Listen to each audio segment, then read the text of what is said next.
and welcome. I'm Tracey Polowich, host of the Excellence Connection podcast, where we connect our listeners with subject matter experts, knowledge, and resources to help along the excellence journey and improve organizational performance. Today, my guest is Jorge Roman. Jorge is a business excellence and benchmarking advisor. And today we will be speaking about what is high performance and why should organizations pursue it. Welcome to the show, Jorge. Hi, Tracy. Thank you very much. First of all, I just want to congratulate for this great initiative. And I wish you all the best in this podcast. So I'm very looking forward to have a nice conversation regarding this topic with you. Thank you for the invitation. Very kind of you, Tracy. Well, I'm so excited to have you, Jorge. Thank you for accepting the invitation. And I know that you are an author of 2 books and a number of articles about quality and excellence, but can you give our listeners a little bit more of an introduction and your background, please? Yes, of course. Thank you, Tracy. I'm a mechanical engineer, and then I got my MBA in the United States and my Ph.D. in Lerida University in Spain. I also been working in the quality field for almost 25 years. I discovered business excellence through one of my colleagues in the United States when I was doing my MBA with the business excellence path of the Malcolm Baldrige.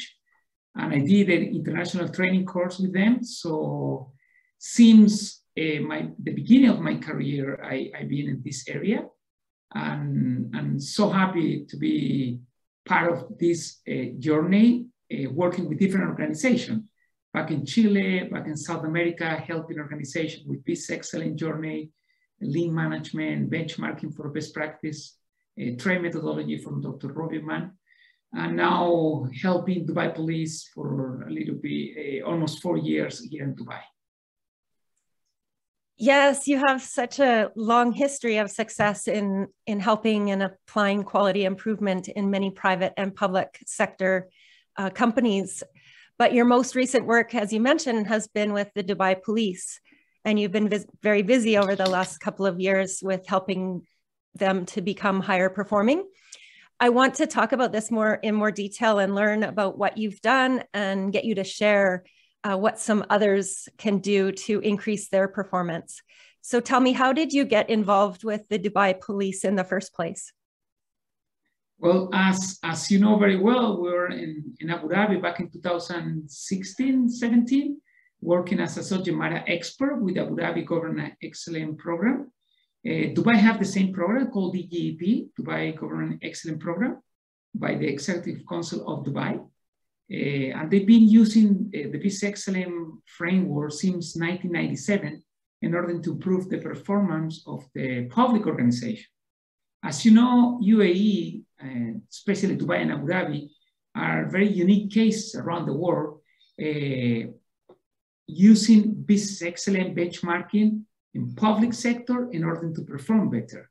So I've been seeing this city and this country getting better and better regarding the performance of municipalities, ambulance, post office, police, a different type of public organization, and using different type of business excellence framework, not just the Dubai or Abu Dhabi. They use AFQM, Malcolm Baldrige, even compared with the Singapore Excellence Framework, etc. So it's been a great journey, and I got involved after 2016.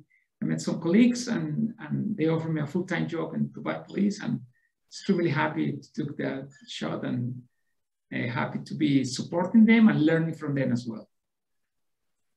So was the Dubai Police already on their excellence journey when you started? Absolutely. They started back in 1997, mandatory by the government.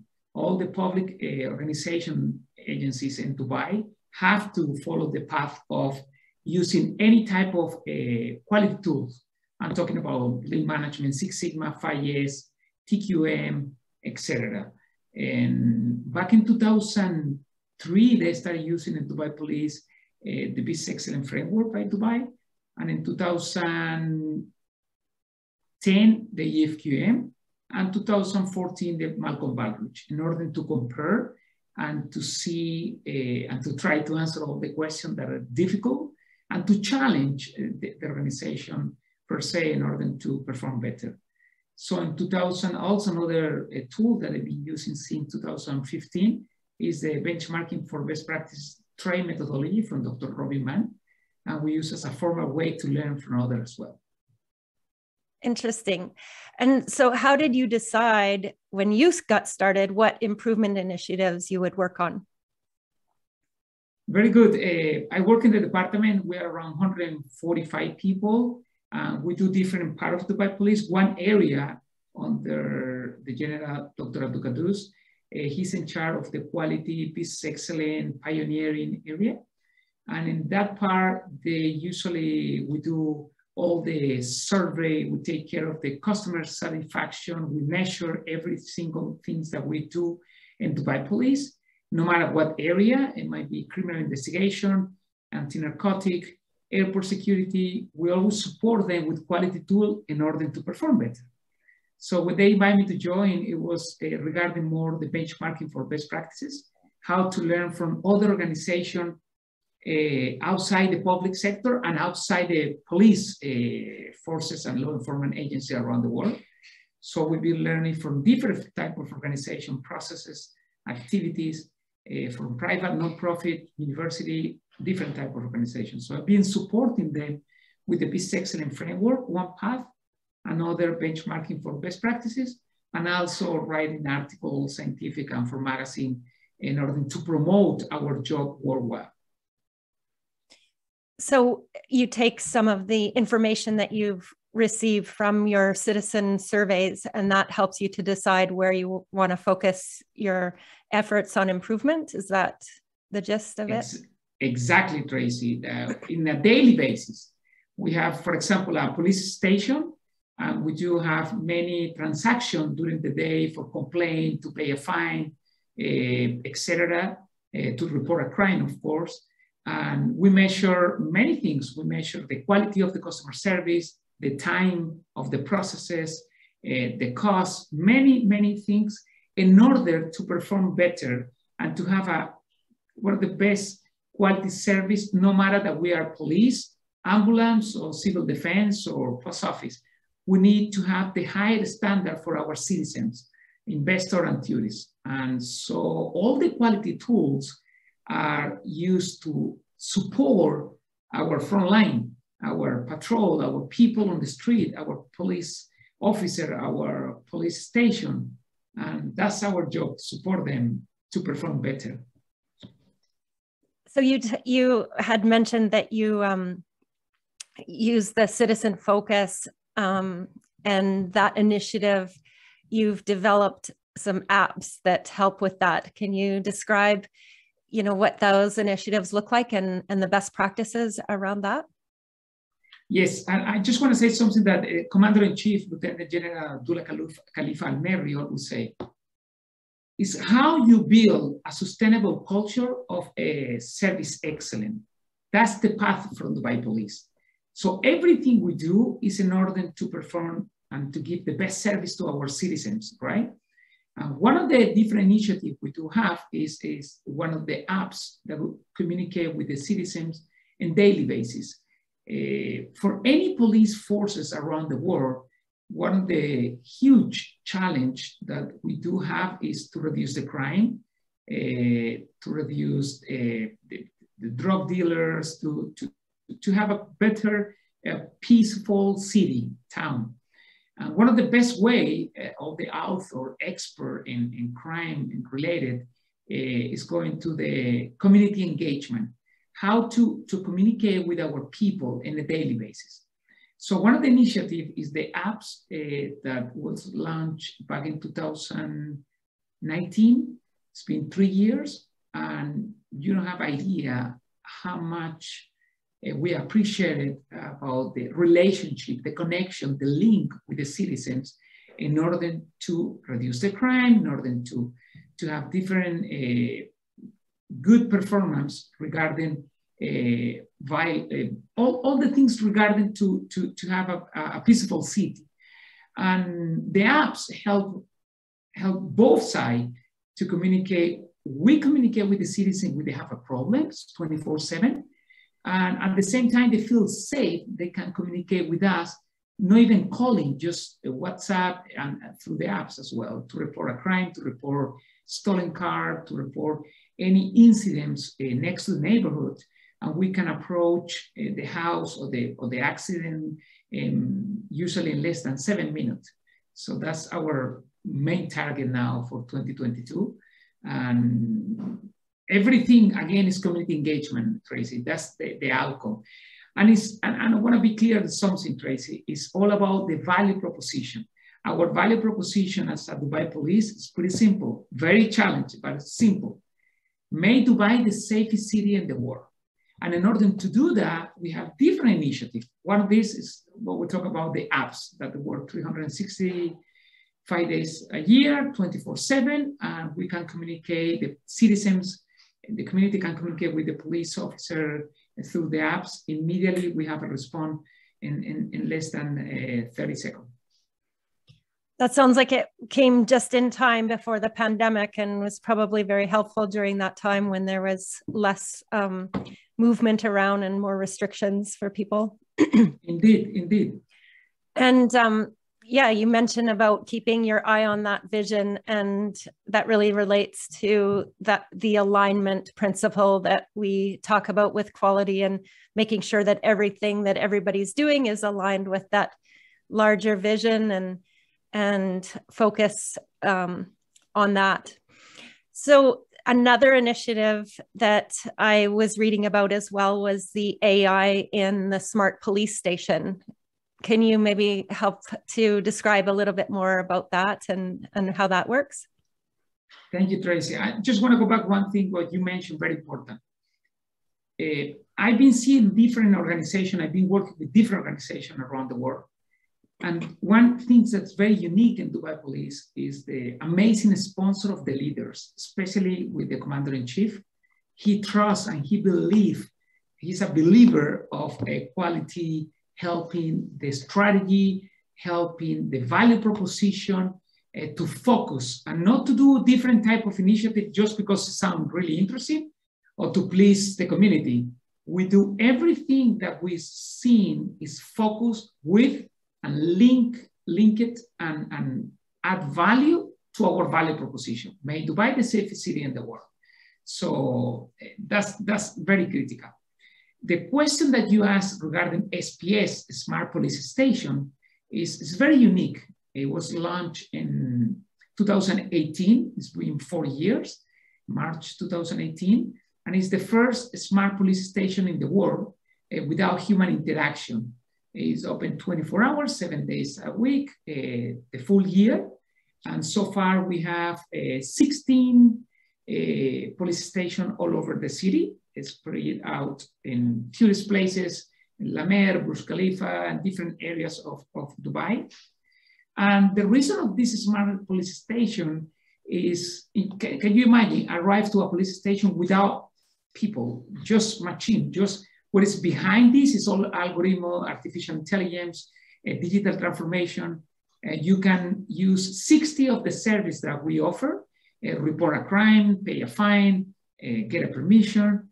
And if you need to talk to somebody, it's always a cabin closed, and you can call to the control room so you can communicate with somebody. But in the police station, it's just by themselves, full about artificial intelligence. And the results are amazing.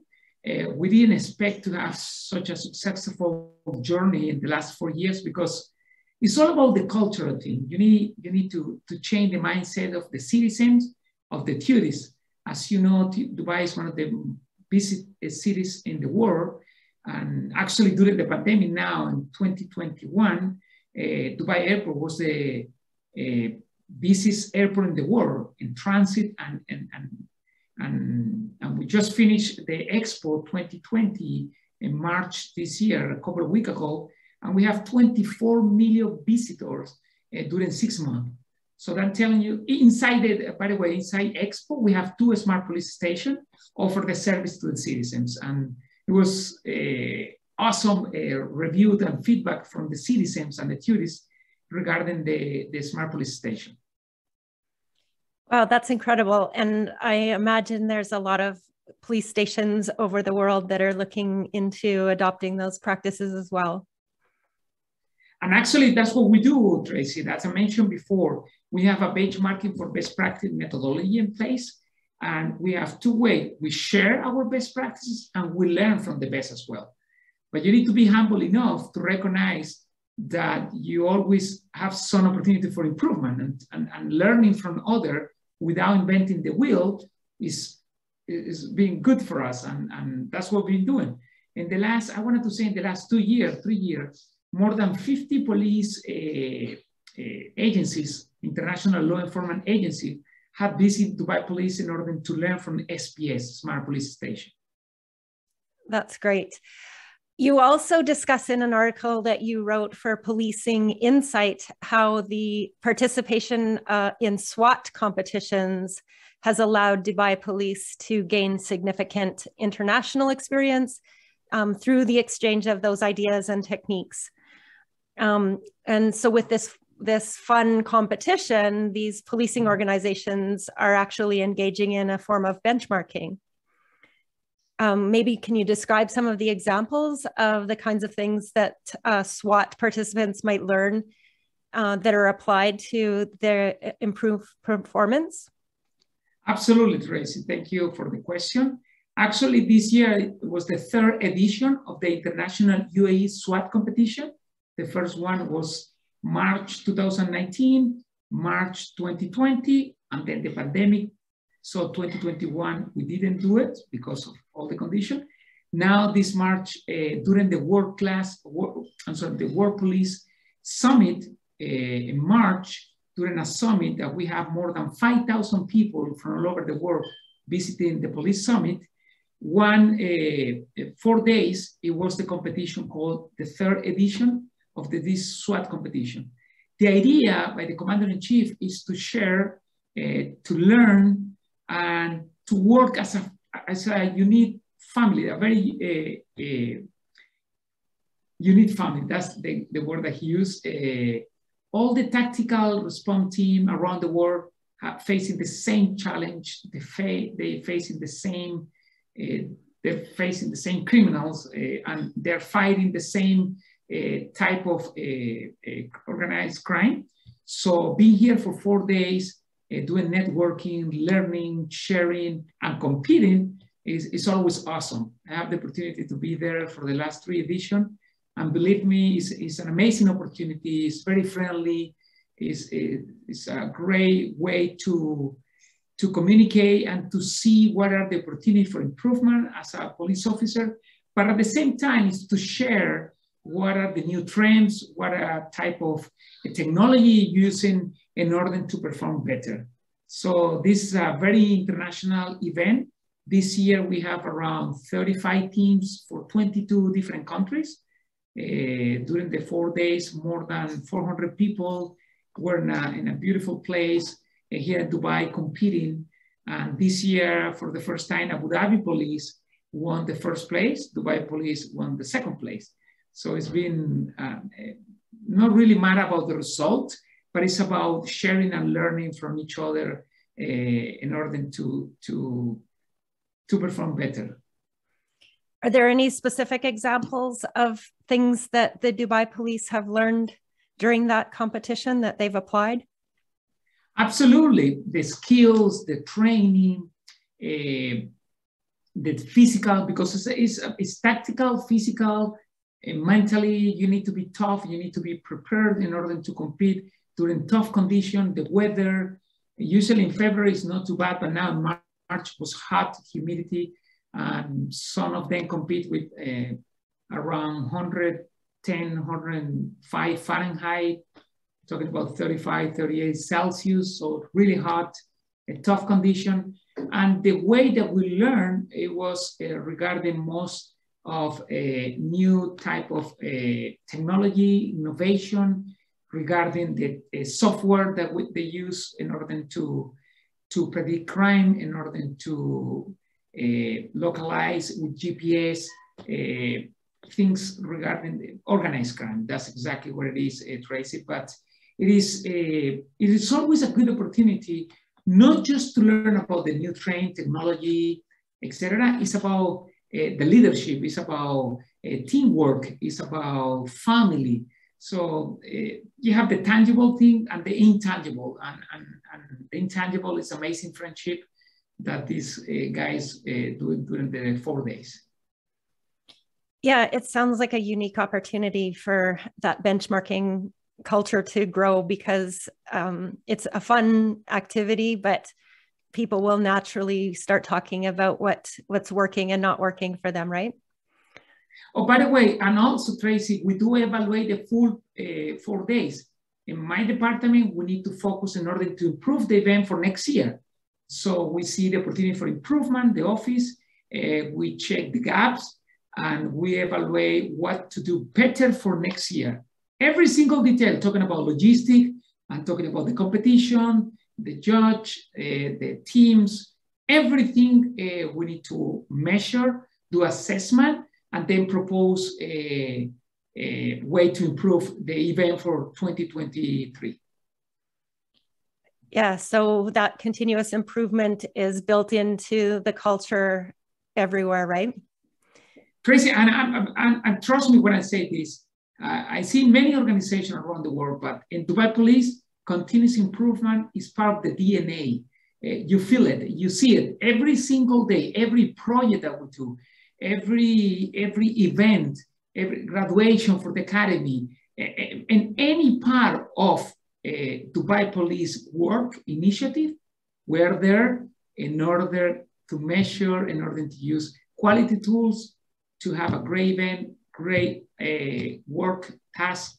No matter what type of things that we do in Dubai Police, we have to evaluate our performance daily, weekly, monthly, yearly.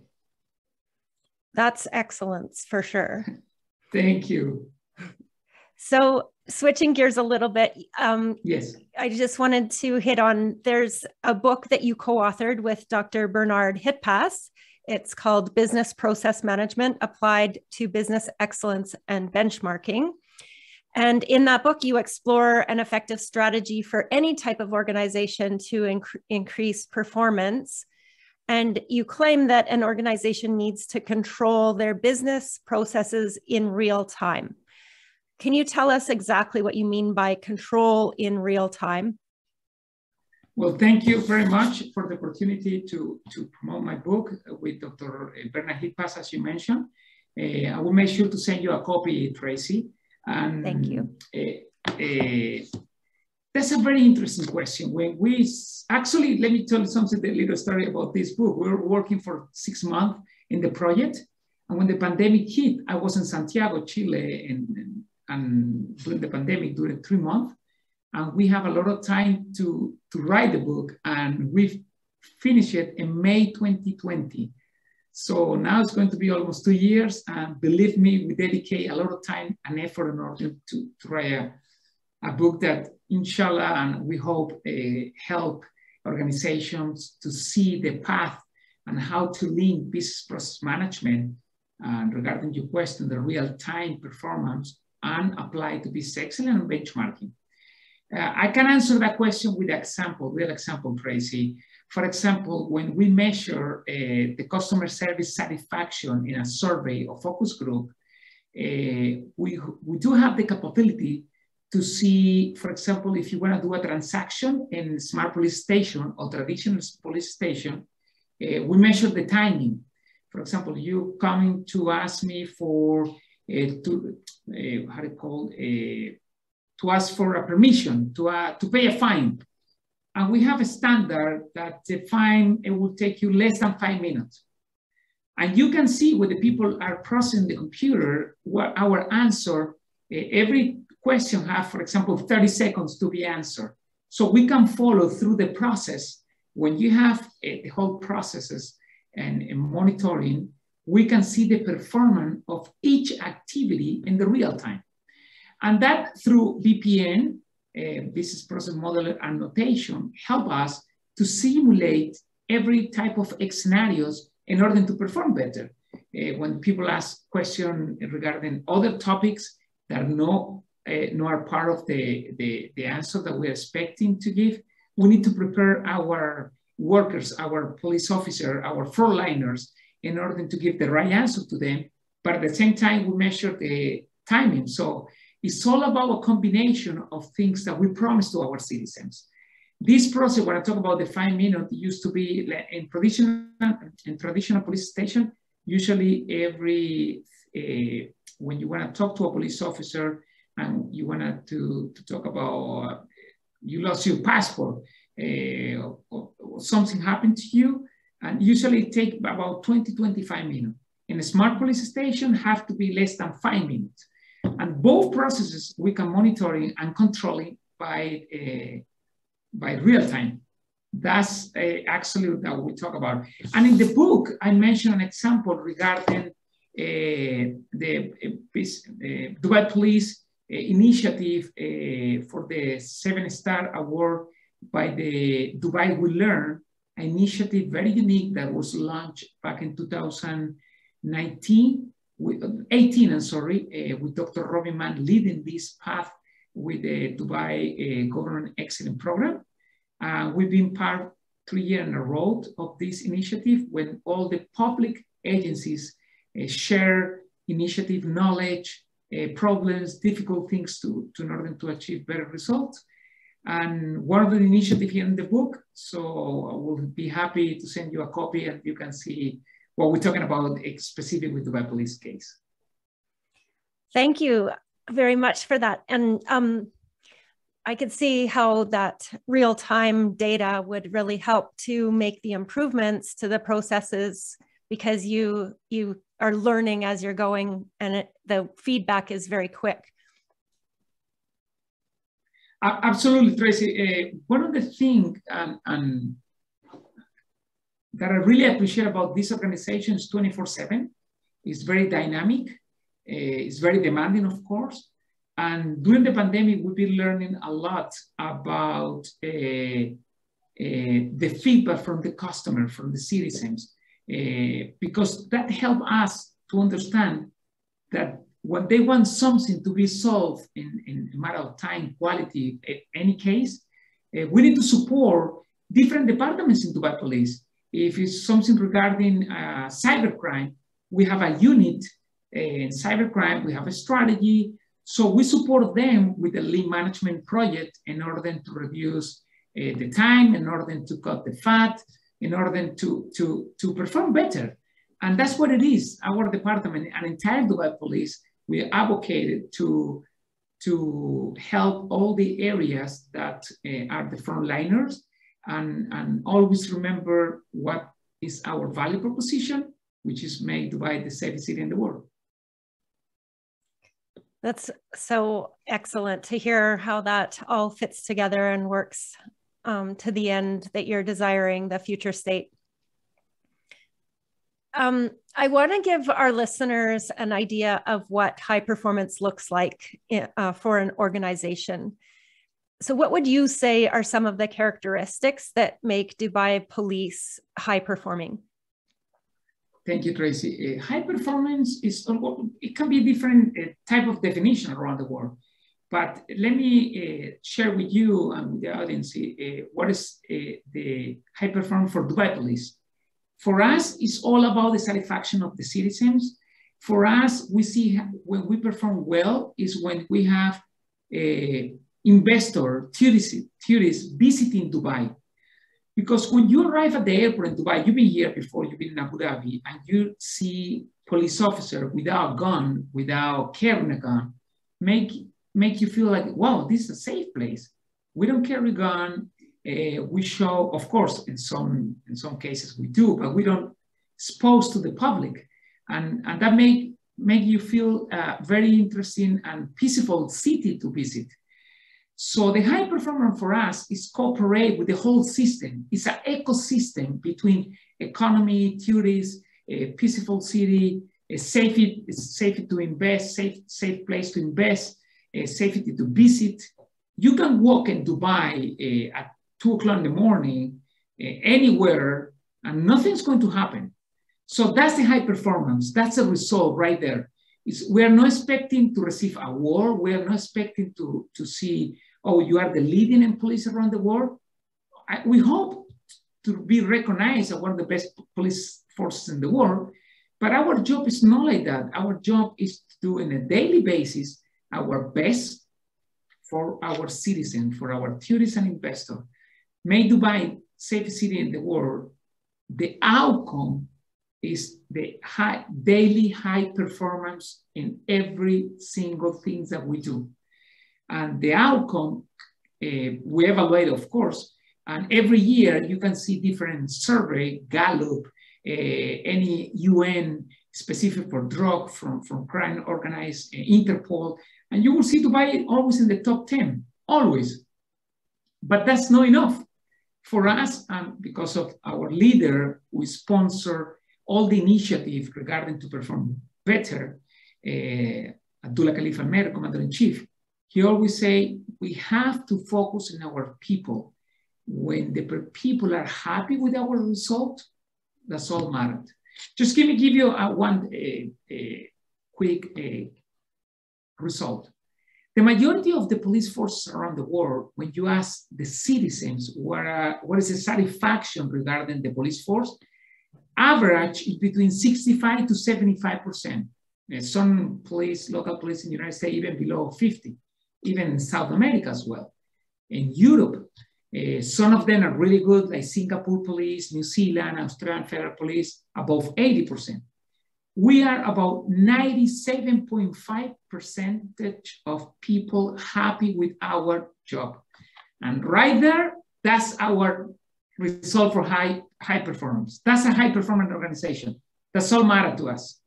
You follow me, right? That's what I'm trying to. Absolutely. Exactly. The devil's in the details, right? With that statistic. Exactly. And it's all about data. I mean, the performance, the tangible things is about high performance, but also the intangible, the skills, the training. Dubai Police is around 25,000 employees. 10% of them, a little bit more than 10%, 2,800 people receive at least one quality training for at least 24 hours per year. So means 10%, more than 10% of our employees at Dubai Police have a capability in lean management, in Six Sigma, TQM, benchmarking for best practice, ISO, and name it, in quality tools, Malcolm Baldrige, FQM. So we always think that we want to increase that number every year, but so far, those numbers help us to support a high-performing organization. Crazy. That's incredible. So what do you say to organizations who maybe aren't as aware of quality and excellence? And what would you say to them about why they should pursue high performance?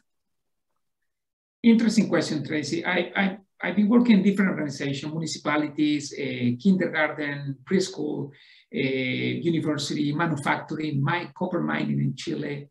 And believe me, when you say, what do you say to organization? I wanted to mention what you say straightforward to the leaders, because without involving the leaders in your project, this is not gonna long for a period of time. It's going to be short time, and that's not what journey of excellence about it. I've been seeing different organizations with good performance, beginning with a small, simple quality tool. I always remember 10 years ago working with a preschool in Chile, Cutralwe, I always remember the name, and Claudio Augusto, the director, when I say, look, I saw in Finland, and I saw a case in South Korea using lean management in order to perform better the school, preschool. I'm talking about kids 2 to 5 years old, 6 years old, and how to perform better. And when we mention lean management, we focus on 5S, simple 5S program. This initiative ran for 12 months, and now it's part of the DNA, the culture of quality with this. But I remember the conversation with the director believing in this type of tools. I've been seeing in copper mining in Chile, people using the professional use lean management with big project, I'm talking about huge budget, But it's not about that. It's about the mindset. It's about belief in the long run. Always remember, quality is not nothing short. It's a journey, and the journey will take time, will take effort.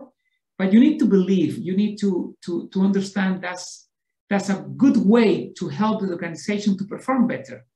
And at the end, it will pay you back for sure. I see in private organization, non-profit organization, using any type of quality tool, performing better, but start using small, simple project is when you have the mindset of believing in quality. Quality has to be part of your organization. And when you talk about quality, belief part of the organization is when you see the quality in a strategic objective, in strategic maps, you see the quality in the balanced scorecard, in the main KPI, you see quality all over. And then you feel that this organization really believes in this type of tools. Piece of advice, always talk to the leaders, engage them to follow, to support the idea, and to see the long run. I never see an organization perform well in 6 months and then that's it. Let's change the quality tool. It's not about the quality tool. It's about to believe in continuous improvement and to apply it in everything you do in order to perform better. So one more thing, Tracy, sorry. Be humble enough to always recognize that somebody is better than you and you can learn from them. And benchmarking will help you to do that as well. So I always remember talking to leaders and mayors in municipalities to say, well, there are a couple of municipalities around the world that perform very well.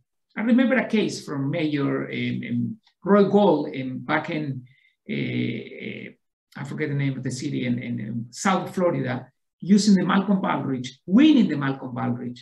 And Roy Gold always say, well, the beauty of the quality is tangible, you see it. Because at the beginning, people say, but I don't see the result.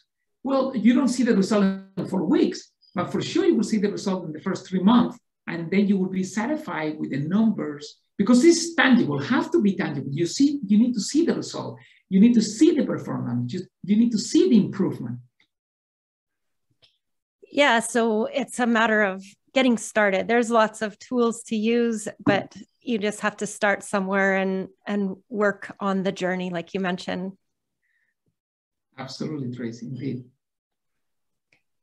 Jorge, you've shared a lot with us today, and I really appreciate, all the details that you went into with Dubai Police and specific examples.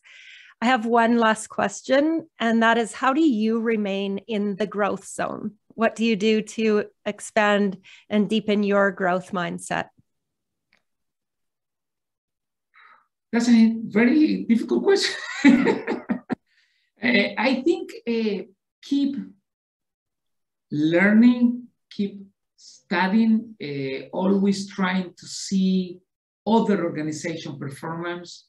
That's what I do on the daily basis, even through newspaper, magazine, scientific journals, books, of course, some websites, specific websites like dvr.com, ASQ, AFQA, and Baldrige.